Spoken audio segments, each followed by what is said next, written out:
This is an emotional first-person narrative told by a woman whose husband betrays her through a cruel deception. At the start, she lives a peaceful, loving marriage, or so she believes. Her husband begins acting distant, pressuring her about having children. After several medical tests, he tearfully claims doctors confirmed she's infertile. Devastated and ashamed, she blames herself, until he uses that pain to manipulate her into divorce for her own good. Months later, as she tries to rebuild her life, she starts feeling sick and visits a new doctor. The shocking truth emerges. She's pregnant, and the baby is her ex-husband's.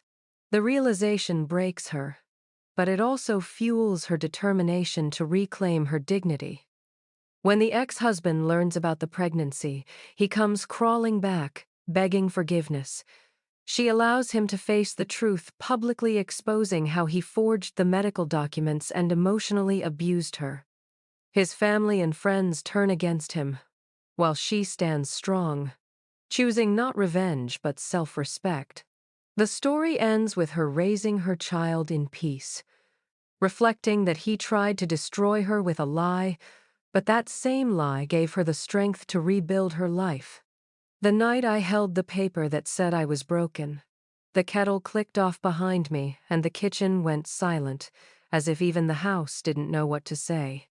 I remember the smell of oversteeped tea, the kind that tastes like a swallowed apology. I remember the ticking clock over the pantry, loud enough to feel like judgment. And I remember Daniel's hand, hovering just above my shoulder, as if he wanted to comfort me but didn't want to touch something that might shatter in his palm. "It's not your fault," he said, too gently. "We can't force what isn't meant to be." Those words sat in the space between us like a closed door.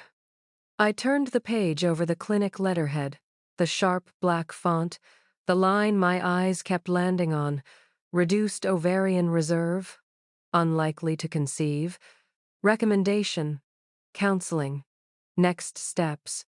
I stared until the words blurred. "I'm fine," I heard myself say. But the truth rattled deep in my bones. I was not fine. I was a woman who had measured dinners by ovulation windows and hope by plastic sticks.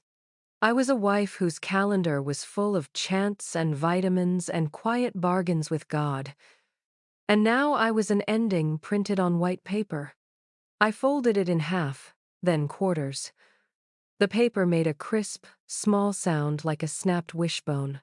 "I'm so sorry," I said, though I didn't know whom I was apologizing to. Daniel? My mother? The future we'd set out like cutlery on a table we never got to sit at? He exhaled. The lamp made a weak yellow circle on the table.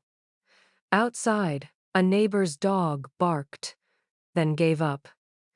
In that hollowness, something inside me emptied, too. That was the night everything changed. Though I didn't know it yet, I still believed paper. I still believed the man next to me was carrying half my sorrow. I still believed this was grief, not a story being written around me with the ink of someone else's choice. Before that night, my mornings were ordinary. I liked to wake to the soft gray light that slid between our curtains and lay like a cool hand on the dresser. I made coffee in the old French press my sister gave us as a wedding gift. It left the kitchen smelling like roasted nuts and a thin stripe of bitterness I'd come to love. Daniel and I had made a home out of careful habits. He left his shoes by the mat, lined with a precision that amused me. He ironed his shirts on Sunday evenings, sleeves crisp as a new promise. He loved the sports section of the paper and the crossword. I loved that he always saved the last square for me to fill, even when I didn't know the answer. We had a fig tree on the patio that never quite gave us fruit, only leaves. "It's trying," I said every spring, running my fingers along the soft underside of each leaf. feeling the downy stubbornness. I related to that tree, the trying, the almost. We bought mesh netting to keep the birds away, and I imagined a summer where the branches would finally bow with the weight of sweetness we could share. Our dining table was scratched in a few places, the kind of scars I found comforting. The longest mark had come from a Thanksgiving where I'd set down a too-hot casserole dish without a trivet. My mother had laughed, swatting my shoulder. "Add it to the story," she said. "Tables should tell the truth about the lives they hold." I took that to heart. I wiped the table at night, the way you'd wipe crumbs from a child's cheeks, gentle enough not to erase the evidence of joy. When we married, Daniel had taken my hand in front of the small white church and whispered, "We'll build something patient and honest." He squeezed my fingers until I felt anchored. It is a dangerous thing to feel that anchored to an idea. We tried for a baby the way people try to touch the horizon, reaching and re-reaching, convinced that if we kept walking, the sky would eventually let us in. I tracked days and temperatures and mood swings. I learned my body's tides by heart. There were months where my stomach hardened with hope, then softened into disappointment. There were nights where we made love out of obligation and then lay with our backs to each other, breathing like strangers in a shared room. There were also small, bright things. Daniel bringing home sunflowers, their faces like cheerful witnesses. The way he tucked the duvet under my feet when the nights turned cold. The Saturdays we spent at the farmer's market, choosing tomatoes and arguing about which peaches would last more than a day. Life was not all ache. It was a patchwork, and I stitched it together as carefully as I could. The first time Daniel suggested we see a specialist, I was relieved. "It's not about blame," he said, stirring sugar into his coffee, tapping the spoon twice against the rim. "It's about information." Information became our currency. We paid for it in blood draws and morning appointments, and hushed conversations in waiting rooms that smelled like antiseptic and lavender. I watched other women pull their sleeves up. I watched other men try to look useful. We all pretended we were just there for facts. The clinic sat on the corner near the park, a clean square of glass and hope. Inside, the nurses spoke softly. Doctors had that practiced calm that made you either trust them or want to scream. I clung to trust because screaming required too much energy. There were forms and consent signatures and a binder full of acronyms that made me feel like I was failing a class I never wanted to take. I brought a notebook. At first, I wrote down hormone levels and dates, like I might one day hand this story to a child and say, "Here, look how much we wanted you." When I stopped bringing the notebook, Daniel took notes on his phone and told me I didn't have to hold everything. On the day of the test, that would change everything, the clinic hall was cooler than usual. My nurse, Hannah, had a smile that reached her eyes. She touched my wrist before the blood draw, an anchoring gesture I appreciated. Daniel came with me, but he was quiet. He squeezed my shoulder in the elevator, then let his hand fall away. I noticed it because I noticed things like that. A few years later, I would realize those were the moments I should have listened to. Days passed, and I marinated in the wait. I kept myself busy, work, laundry, rearranging the planters on the patio like I could persuade the fig to give us something real. Daniel stayed late at the office more often. His text messages were concise. "Busy. Sorry. You okay?" The answer was always, yes, because I had not yet learned how to say no and expect the world to stay. When the envelope came, Daniel picked it up before I did. He held it like it was heavy and said my name in the tone he used when we'd missed an exit and he didn't want me to panic.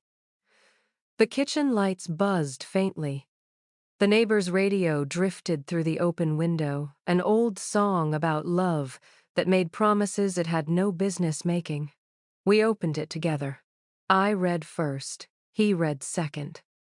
The line about unlikely to conceive jutted up from the page like a broken tooth. I pressed my thumb over it as if my skin could blunt the language. "We'll figure out what this means," he said. His eyes were wet, but his voice was steady. I wanted to be grateful for his steadiness. I wanted to crawl inside it and sleep. That night we lay awake, back to back, the mattress a narrow nation we didn't cross. In the dark, I counted to 50, to 100, to a place where sleep might find me. When I turned, I saw Daniel's phone glow. He angled it away quickly, too quickly for a man with nothing to hide. The light clicked off. I told myself he was reading sports scores or a news article about the city council. I told myself a lot of things, and I believed them because I needed something benign to hold. The next morning, he made eggs overcooked, the way he always did when he was distracted. I ate anyway, because love makes you generous about small flaws. He kissed my forehead and said he'd call the clinic to discuss next steps. The phrase tasted metallic in my mouth. At work, my coworker Mia asked if I was okay. I said the thing women say when the ground shifts under them, just tired. She touched my elbow and told me I was strong. I wanted to be. I wanted strength to be a simple jacket I could shrug on and wear until the weather changed. When I got home, Daniel had set a counselor's card on the table. "It might help," he said, avoiding my eyes. The card was thick, cream-colored, the name embossed in gold. "Support through infertility," it read. The word "through" did a lot of heavy lifting for such a small preposition. I slid the card under the sugar bowl, as if hiding it made me less of whatever the paper said I was. Days stacked themselves like plates. We moved carefully, as if any sudden joy might crack something we couldn't glue back together. On Saturday, we trimmed the fig tree. I tried to make a joke about haircuts and second chances. Daniel smiled. Thin. The way you smile at a neighbor you don't really know. That evening, we ate on the patio. The lights we'd strung along the railing blinked erratically. "We should fix that," I said. "Yeah," he murmured, scrolling his phone. He typed quickly, thumbs efficient, that small frown line cutting between his eyebrows. He could have been answering a work email. He could have been making a grocery list. I cataloged the maybes and told myself none of them mattered more than the fact that he was here, sitting across from me, the man I had chosen and chosen again. When he went inside to take a call, he left his phone face down on the table. I traced the condensation ring from my glass with one finger, then lifted the phone, thinking I might find the name of a client I recognized. The screen was dark. I set it back down and listened to his voice through the open window, low, careful, warm in a way I hadn't heard in weeks. A gull cried in the distance, as if the sea had wandered too far inland. The night smelled like damp earth and lost things. I told myself again, it's nothing. But something small and hard lodged under my breastbone and would not dissolve. That was the first night I caught the sound of him laughing through a closed door. It wasn't the laugh I knew, not the one that cracked in the middle or leaned toward the end of a sentence. This one was smooth, controlled, practiced. When he came out of the room, I asked, softly, "Who was that?" He said, "Mark, from work." And I wanted to believe him. But a part of me, the part that had once memorized the way his hand fit over mine, felt the air thicken. He kissed my forehead and said he'd be late tomorrow. A project deadline, Nothing unusual. I nodded, collected his plate, and told myself that people under pressure always sound a little different. Over the next weeks, the routines that had made our house feel steady began to bend. He started showering before dawn, his phone glued to him like a second skin. When I reached for it, even just to move it aside on the nightstand, he'd flinch. I laughed it off, told myself I was imagining things, that maybe I was raw from the diagnosis. Still, the distance between us grew measured not in steps, but in the spaces where words should have been. One evening, I found myself alone at the dinner table, the candles burning too low. I watched the wax slide down and pool on the wood, forming tiny white lakes. Daniel texted, "Working late again. Don't wait up." The next morning, there was a faint trace of perfume on his jacket. Not mine, sharper, colder, the kind that announces itself before the wearer does. I stood there with his coat in my hands and thought, maybe he hugged a colleague. Then I thought, maybe I'm a fool. I wanted proof, but I also didn't. There's a mercy in not knowing. Ignorance lets you keep the picture of your life intact for a few more days. So I didn't check his phone. I didn't follow him. I just waited quietly, politely for the truth to show itself, because it always does. The morning he told me we should take a break, I was folding laundry. The smell of detergent, lavender, and something synthetic clung to the room. He stood in the doorway, his hands buried in his pockets. "I think we need space," he said. "This situation has changed things. Maybe we both need time to breathe." I froze, a half-folded towel in my hands. "Space?" I repeated, like it was a word I'd never heard before. He sighed. "You've been distant, sad. I don't want to make things worse. You deserve someone who can give you a family. I don't want you resenting me later." The towel slipped from my hands. "You think I want to leave you because of this?" He didn't answer. His eyes wandered over my face, but they didn't rest anywhere. "It's not just that," he said finally. "I think we're breaking." And that was the first time I saw it relief. It flickered across his features before he buried it. Relief that the burden of pretending was nearly over. The next week, he packed a suitcase, said he'd stay with a friend for clarity.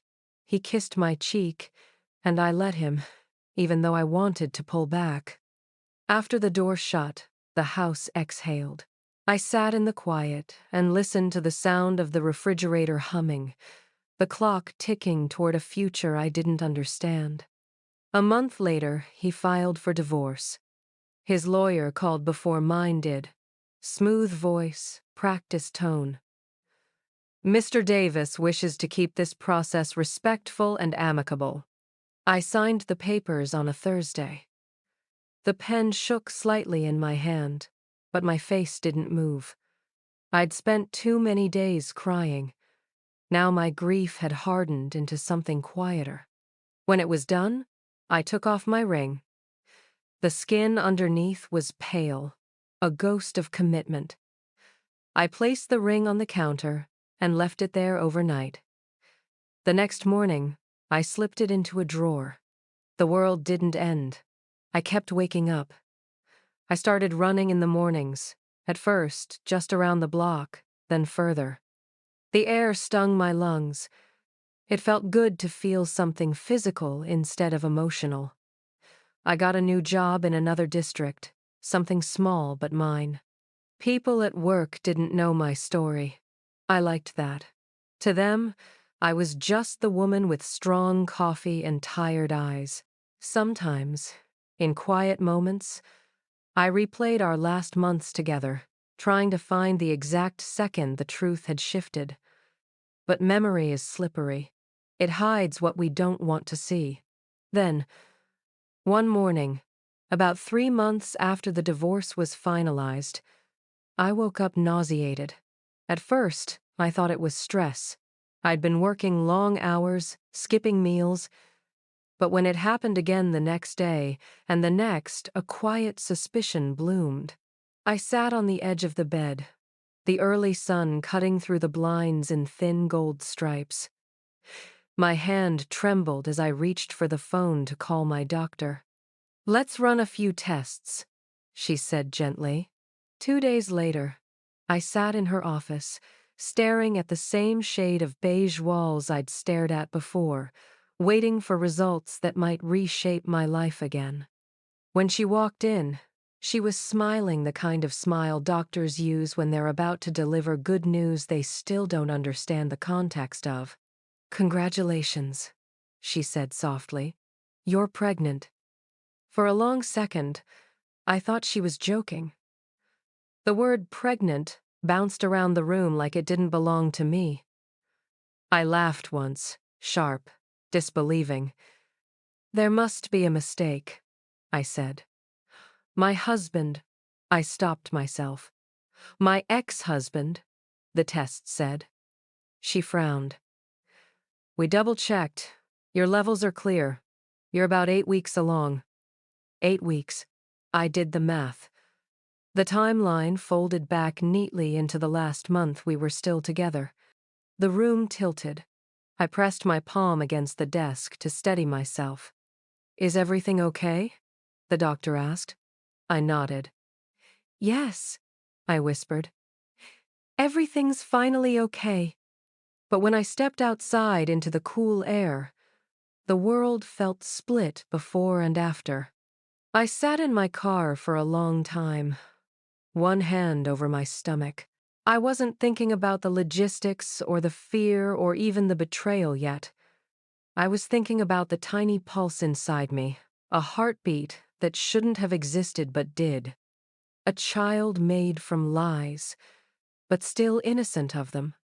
A life born from something broken.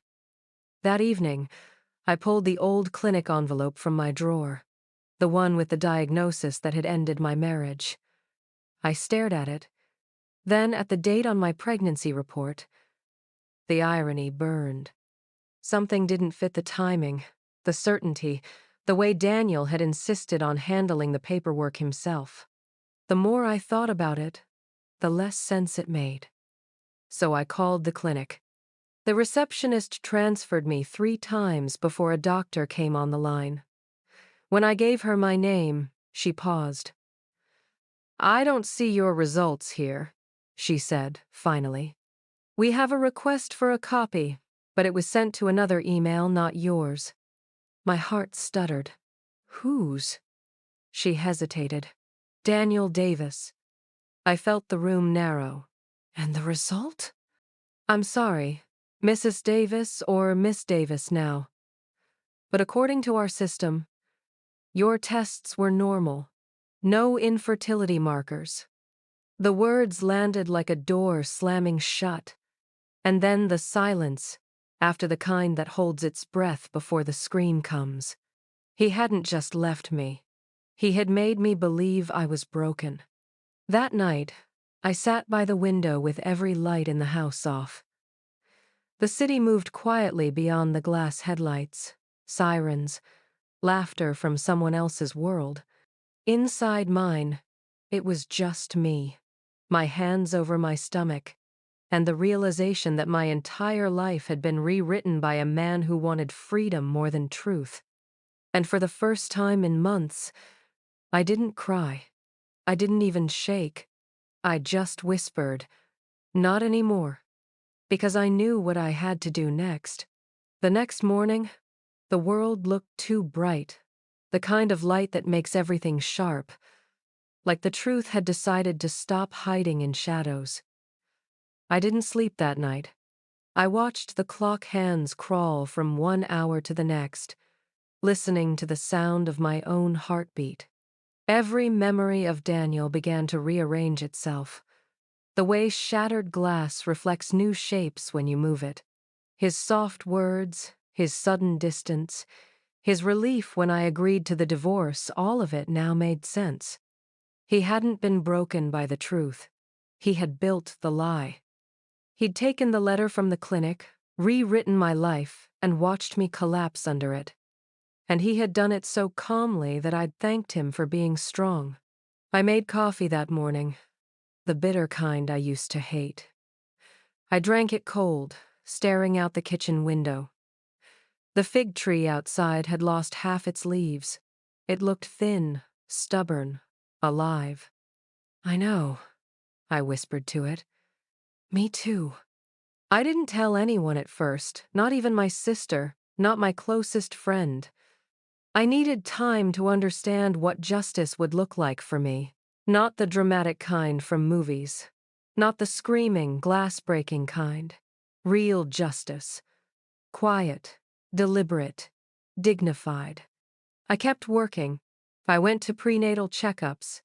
I bought a small notebook, not to track symptoms, but to write letters to the baby, to the tiny life that had already survived a lie before even breathing air. One entry read, "You were the truth hiding inside a lie. You are proof that what's meant to live will find its way." I didn't know if it was poetic or pathetic, but it felt right. At night, I researched legal steps, how to request medical documents, how to file for falsification, what evidence I needed. Every link led to more questions. But that didn't stop me. For once, I wasn't afraid of answers. Then one evening, a number lit up my phone, one I hadn't seen in months. "Daniel." I froze. My pulse kicked. For a few seconds, I just watched the screen blink. Then, I picked up. "Hello?" He sounded surprised I'd answered. "Hey," he said, hesitant. "It's been a while." I didn't say anything. Silence makes liars nervous. He cleared his throat. "I heard you've moved. How are you?" "Fine," I said flatly. There was a pause. I ran into your sister. She mentioned you've been to the doctor a lot." My stomach tightened. "So? I just... Is everything okay?" His voice softened. "You sound different." "I am different," I said quietly. He hesitated, then, "I miss you, you know." I let the words hang there, weightless and unwanted. "Why are you calling, Daniel?" He sighed. "Because I think we made a mistake. I made a mistake." The word "we" made my throat tighten. He went on. "I can't stop thinking about you. I've been, I don't know, lost since we split. I keep remembering how good we were, how patient you were. I was stupid. I shouldn't have pushed you away." I let him talk. It was strange, listening to him try to reshape the past he'd broken. "I want to see you," he said finally. "Can we meet?" I looked at my reflection in the window-tired eyes, fuller cheeks, the faintest curve of my growing stomach beneath the sweater. "Yes," I said, surprising myself. "We should talk." We met at a cafe near the park, the one we used to visit after Sunday groceries. It smelled like cinnamon and rain-soaked wood. He looked almost the same neatly pressed shirt, clean shave, that familiar smile he used like currency. But there were lines near his eyes I didn't remember. "You look good," he said, as if reading from a script. I smiled faintly. "So do you." He reached across the table, but I didn't move my hand. "I've been thinking," he said, "about us, about everything we had. Maybe we gave up too easily." I tilted my head. "You think so?" "Yeah." I was scared. The whole infertility thing. It messed with my head. I didn't know how to handle it. I thought I was protecting you from more pain. There it was, his first lie of the day. "You were protecting me," I repeated. "Yes," he said eagerly. I didn't want you to feel trapped in a marriage without a child. I thought setting you free was the right thing." I looked at him for a long moment. And the fake diagnosis? Was that the right thing too? The color drained from his face. "What?" "The letter," I said quietly. "The one you handled for me. The one that said I was infertile. The clinic never wrote that, Daniel. You did." He opened his mouth, then closed it. His eyes darted around the cafe, looking for somewhere to escape. "I don't know what you're talking about," he muttered. I leaned in, my voice calm, steady. "I called them. They had no record of those results. Only a request for a copy sent to your email. They sent me mine last week. I'm not infertile. I never was." He swallowed hard. You don't understand. What I understand," I interrupted, "is that you made me believe my body was broken so you could leave without guilt." His face twisted. "It wasn't like that." "How was it then?" He rubbed his temple, voice rising. "I panicked. I was seeing someone. I didn't know how to end things without hurting you. I thought if you believed it was hopeless." I stared at him, stunned by how easily he confessed now that the lie had outlived its usefulness. "You thought destroying me was better than honesty." He covered his face with his hands. "I'm sorry." "No," I said softly. "You're sorry because I found out." He looked up, desperate. "Let me make it right. I'll take responsibility. You already have," I cut in. He blinked. "What do you mean?" I reached into my bag and pulled out a folded paper, the ultrasound image. I placed it between us. He looked down. For a moment, he didn't seem to understand what he was seeing. Then his eyes widened. "You're pregnant?" "Yes." He looked back at me, voice trembling. "Is it?" "It's yours," I said. 8 weeks. Conceived, right before you left." His breath caught. "Oh my God." He leaned forward, reaching for my hand. "We can fix this. We can be a family again. Please." I pulled my hand back. "No, Daniel. You don't get to rewrite this story. You chose your freedom over the truth. This child isn't your redemption." He looked as if I'd struck him. "I want to be there," he said weakly. "I'll do anything." I gathered my things, stood up. "Then start by facing what you did. The clinic knows. My lawyer knows. You'll get the paperwork soon. And," his voice followed me out the door, "please, don't do this." I didn't turn around. Outside, the air was cool, and somewhere behind me, a church bell chimed the hour. I pressed a hand to my stomach and felt a calm I hadn't known in months. Not revenge resolution. Not rage truth. For the first time, the world didn't feel like a wound I had to survive. It felt like a life I could finally live. After that meeting, I didn't hear from Daniel for a while. Weeks passed like quiet waves, predictable, steady, healing. I thought maybe silence would be his apology.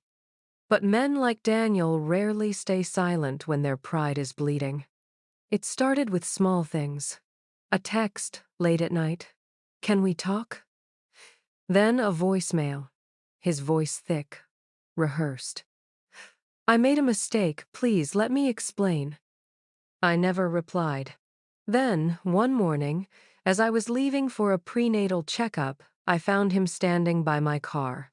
"Daniel," I said, my voice flat, more weary than angry. He looked tired, unshaven. His suit was wrinkled, the kind of carelessness he used to hate. "I just want to talk," he said, hands out like peace offerings. I crossed my arms. "You shouldn't be here." I know, he said quickly. But please, 5 minutes. He followed me with his eyes the way someone might look at a door they're not allowed to open. I can't sleep, he said. I keep thinking about you, about the baby. I want to help. You've done enough, I replied. He flinched. I deserve that. But please, I can't lose everything. You already did, I said quietly. The wind shifted, rustling the fig leaves beside the porch. For a moment, we both listened to it, that soft, indifferent sound of nature continuing no matter who broke down. I'll be in touch through my lawyer, I said finally. Don't come here again. He looked at me, something desperate flickering behind his eyes. You think I'm a monster? I paused. No, I think you're a coward. I got in my car and drove away, the mirror shrinking him until he was just a blur. The months that followed were quieter. I focused on building a new life around the small heartbeat that had made its home inside me. Mornings began with warm oatmeal and soft music. I stopped playing the sad songs and switched to ones that made me feel strong, even on days when I didn't believe it. I took walks in the park, one hand on my stomach, the other holding a paper cup of tea. People smiled at me, strangers who didn't know my story, but somehow seemed to sense I was rebuilding from ruins. At work, I became softer, but stronger too. I no longer explained my choices or apologized for needing time. The other women in the office would sometimes linger by my desk, offering snacks or asking about baby names. It felt nice, being part of a small circle of warmth again. In the evenings, I'd write in the notebook for my baby. You will grow up knowing that truth matters more than comfort. That love is not ownership. That your mother once walked through fire, but she came out holding light. Some nights I still cried not for him, but for the years I'd spent trying to be someone easy to love. Grief doesn't end when people leave. It ends when you stop believing you weren't enough. Then came the court notice. Daniel had filed to dispute my claims about the falsified report, trying to minimize his involvement, claiming miscommunication and clerical errors. My lawyer, Marcia, was calm. Don't worry, she said. The clinic confirmed everything. He's digging a hole, let him. The hearing was short, clinical. Daniel avoided my eyes the whole time. His new girlfriend sat in the back row, her face pale and uncertain. The judge reviewed the documents, the forged letter, the email trail, the payment records. Mr. Davis, she said, her voice steady but cold. You didn't just falsify medical records. You weaponized them to manipulate your spouse into ending a marriage under false pretenses. Daniel looked down, jaw clenched. This court finds your actions not only unethical but emotionally abusive. The petitioner's claims are upheld. The gavel hit the desk with a sharp crack.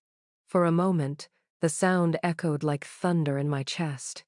Then came silence, a good kind of silence, the kind that feels like air after a long storm. Outside the courthouse, the sky was gray, but it felt bright enough. Marcia hugged me. It's over, she said. I smiled. No, I whispered. It's just beginning. A few weeks later, I gave birth to a baby girl. She arrived just before dawn, when the world was still hushed. The nurse laid her on my chest, and the first sound she made wasn't a cry, it was a soft whimper, like she was testing the idea of being alive. Her skin was warm, her hair dark like mine. I looked at her tiny face and thought, you're everything he said I couldn't have. Tears slid down my cheeks, slow and clean. The nurses cooed, the monitors beeped, but all I could hear was her breath, fragile, steady, real. When they asked for the father's name, I hesitated. Then I said, just me, because that was enough. The first months of motherhood were both tender and brutal. I learned the language of small cries, the rhythm of sleepless nights, the miracle of morning light after exhaustion. My mother visited often, her eyes shining with pride. "She looks just like you," she said one afternoon, holding the baby by the window. "I hope she's nothing like me," I murmured. "I want her to be braver." Mom smiled. "She already is. She chose you." Sometimes I'd catch myself whispering to the baby at night, "You were born out of a lie, but you will live in truth. You will never have to earn love the way I did." And each time, she'd curl her fingers around mine, a tiny reminder that the story wasn't tragedy anymore. It was survival. Months later, Daniel tried one last time to contact me. A letter, hand-delivered, no return address. It read, "I see you everywhere. I know I can't fix what I did, but I hope someday you'll tell our child I loved her. Even if I failed you." I folded the paper and placed it in a drawer I never opened again. Forgiveness doesn't always mean reconnection. Sometimes it means letting the past sit quietly in another room while you keep living in this one. By the time my daughter turned 1, our home was filled with laughter again. The fig tree outside had finally borne fruit. Small, sweet, imperfect. I plucked one, held it to my lips, and smiled. "See?" I whispered to her as she toddled in the grass. "Even broken things bloom again." I wasn't the woman Daniel tried to destroy. I was the woman who walked through his lies and built something sacred from the wreckage. And for the first time in my life, I wasn't waiting for anyone to save me. I already had. Sometimes, late at night, after my daughter has fallen asleep and the apartment is quiet except for the hum of the refrigerator, I catch myself standing by the window, watching the city lights flicker like 1,000 small promises. It's strange, isn't it? How a life can break and still glow. There was a time I thought my story ended the day Daniel left. I thought I was too damaged to begin again. But now, holding my daughter's small hand, I realized that wasn't the end, it was the pruning before the bloom. The truth is, healing rarely looks like triumph. It looks like showing up every morning, even when your heart still trembles. It looks like making breakfast while your chest aches, like whispering "we're okay" until you start believing it. For a long time, I carried anger like armor. I thought it made me strong. But real strength wasn't in vengeance, it was in refusing to let the lie define me. Daniel's betrayal was not my ending. It was his mirror. And when he looked into it, he saw what he truly was. When I looked into it, I saw who I could become. Last week, as I was tucking my daughter into bed, she pointed at the framed picture on the dresser, an old photo of me smiling by the fig tree, taken before she was born. "Is that you, Mommy?" she asked. "Yes," I said softly. "You look sad." I smiled. I was learning something important. "What?" That sometimes people will lie to you, even people who once swore they loved you. But if you hold on to truth, if you choose kindness over cruelty, you'll always find your way back to peace. She nodded, satisfied, then pulled her blanket up to her chin. "I like your new smile better," she whispered. And that's when I realized children can see what healing looks like, even before they know the word for it. I never told her all the details about her father. Maybe one day I will, when she's old enough to understand that love and manipulation are not the same thing. For now, I tell her this. Your father gave me a lesson I didn't know I needed, that I don't have to shrink to be loved. that I don't have to beg to be believed. And that truth, even when it hurts, is always lighter than a lie. Forgiveness came quietly, like dawn. It wasn't about letting him back into my life. It was about releasing the hold he still had on my memory. I forgave him the way I'd forgive a storm for raining, not because it deserved it, but because I deserved to step back into the sunlight. These days, I work part-time and paint in the evenings. My daughter's laughter fills the house the way music fills a cathedral, soft, sacred, alive. The fig tree outside stands taller than ever. Every summer it gives us fruit. We make jam together, sticky fingers and all. Sometimes, I sit on the porch with a cup of tea and think about the woman I used to be. The one who believed that love meant surrender, that loyalty meant silence. I want to tell her this. You were never too much. You were just with someone who gave too little. And maybe that's what all of us need to hear at some point, that being betrayed doesn't make us foolish. It makes us human. That survival is not just breathing after heartbreak, but choosing to keep your heart open anyway. If you're listening to my story tonight, maybe with a heavy heart, maybe holding your own pain, I want you to know something. You can survive the thing that was meant to break you. You can find beauty in the ashes of deceit. And someday, you'll stand where I am, calm, steady, free, and realize the storm was never meant to destroy you. It was meant to reveal your strength. Would I take him back if he asked again? No. Would I erase what happened? Also no. Because this, the child sleeping in the next room, the peace in my chest, the woman I've become, this is what truth built after lies tried to tear it down. When I think back to that first night, the letter on the table, the smell of oversteeped tea, the man who said, "We can't force what isn't meant to be," I smile, not in bitterness, but in knowing he was wrong. Some things are meant to be. They just don't arrive the way we expect. My daughter was meant to be. My peace was meant to be.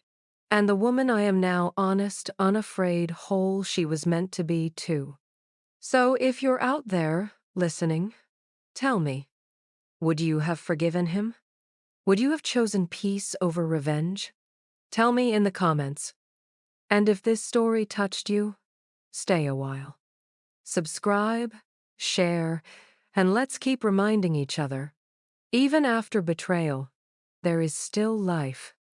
Even after lies, there is still truth. And even after heartbreak, there is still love.